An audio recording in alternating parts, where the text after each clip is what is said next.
La Tierra, hogar de un sinfín de especies a lo largo de la historia, pero que cada cierto tiempo tuvo que enfrentarse a cataclismos históricos en el que la vida estuvo a punto de desaparecer. Pero, ¿qué fue lo que ocurrió? ¿Qué clase de vida era la que habitaba la Tierra en esos tiempos? ¿Podría la humanidad enfrentar su propia extinción en el futuro?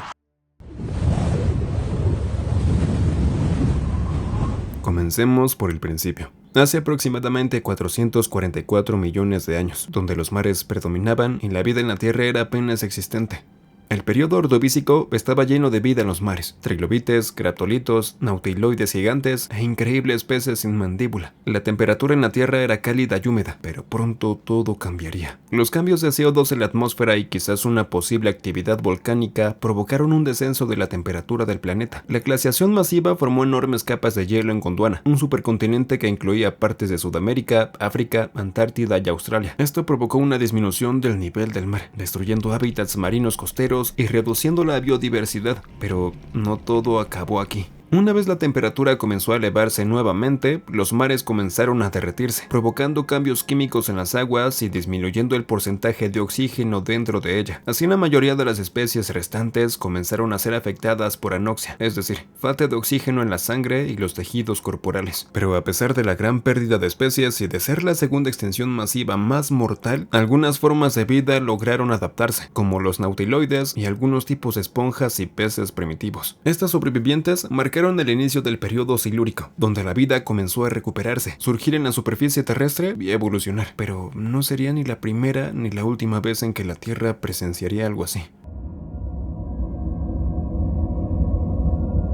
A diferencia de otras extinciones masivas, esta no ocurrió en solo un instante, sino que ocurrió durante un tiempo prolongado de oleadas que poco a poco se llevaba consigo a numerosas especies. Los primeros años parecían estables: ecosistemas marinos, bosques en tierra firme y la actividad volcánica era casi nula, pero el planeta tenía otros planes. Al haber mucha presencia vegetal en tierra firme, los bosques y plantas comenzaron a erosionar los suelos, llevando así más nutrientes al mar, lo que provocó un desbalance químico y disminuyendo el oxígeno en los océanos. Es así que en los años venideros las primeras especies marinas comenzaban a presenciar crisis, pues los océanos se vuelven hipóxicos, y mientras menos oxígeno presente en el agua, los peces y los arrecifes de coral comienzan a colapsar poco a poco. Las grandes erupciones volcánicas comenzaban a jugar un papel muy importante, pues el cambio climático se hace presente, y es así como para entonces el 50% de las especies del planeta habían desaparecido. Pero el evento aún no había terminado. Una segunda oleada de hipoxia en el océano se lleva consigo a los últimos peces acorazados, y ahora, sumándole los climas extremos como glaciaciones y calentamiento global, se llevaron a otro 25% de las especies restantes. Pero aún así, la vida se aferraba a no desaparecer, pues los peces óseos como los tiburones sobreviven y se diversifican. Las plantas terrestres continúan expandiéndose y nuevas especies comienzan a habitar la Tierra, dándonos una idea de que por fin la vida progresaría. Pero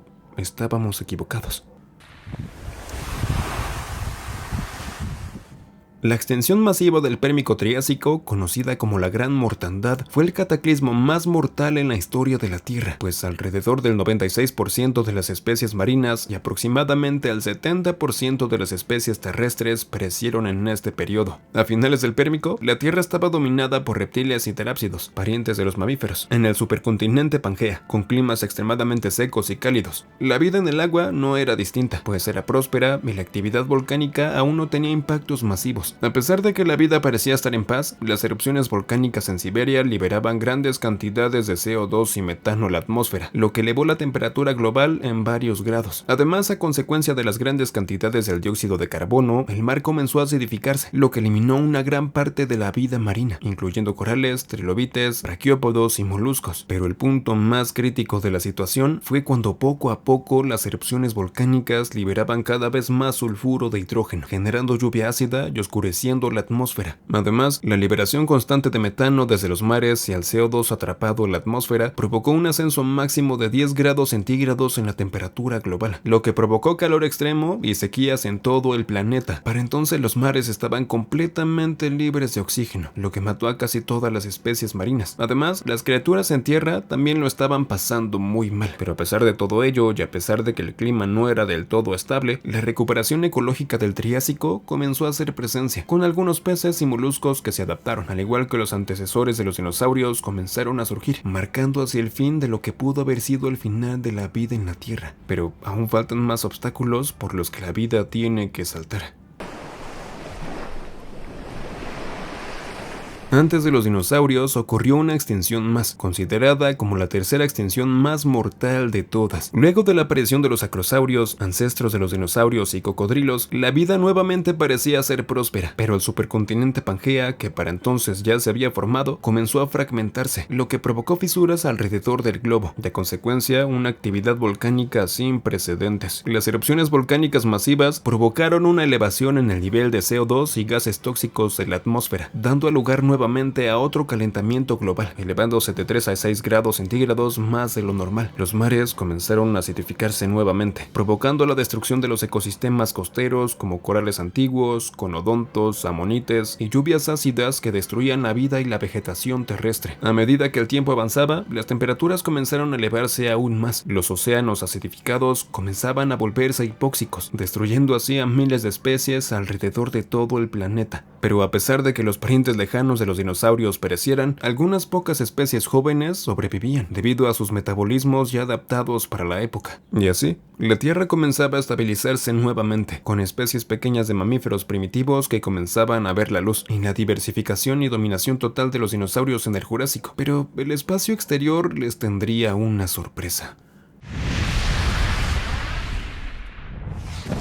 Catalogada como la extinción masiva más rápida y catastrófica de todas, la extinción del Cretácico-Paleógeno trajo como consecuencia lo que somos hoy en día. A pesar del cambio climático de la época y el estrés ambiental, los ecosistemas seguían siendo estables, pero a cientos de kilómetros de distancia de la Tierra se acercaba un cuerpo celeste de aproximadamente 10 a 15 kilómetros de diámetro. Cuando el asteroide impactó contra la superficie terrestre, en lo que hoy en día es Yucatán, México, liberó una energía equivalente a 10.000 millones de bombas atómicas como la que impactó a Hiroshima. Olas de fuego arrasaron con continentes enteros, quemando bosques y generando incendios masivos. Megatsunamis de más de 100 metros barrieron las costas, y un terremoto global y ondas sísmicas sacudieron el planeta. El material expulsado a la atmósfera después de todo el desastre bloqueó el sol durante un largo tiempo, por lo que a pesar de estar en el sol directamente hacia arriba, por debajo en la superficie estaban sumidos en penumbras. Un enfriamiento global de 10 grados centígrados menos y la falta de luz afectó a la fotosíntesis, dando como resultado una desaparición casi total de la vegetación, a su vez afectando la cadena alimenticia y matando a los pocos dinosaurios que aún seguían con vida. La acidificación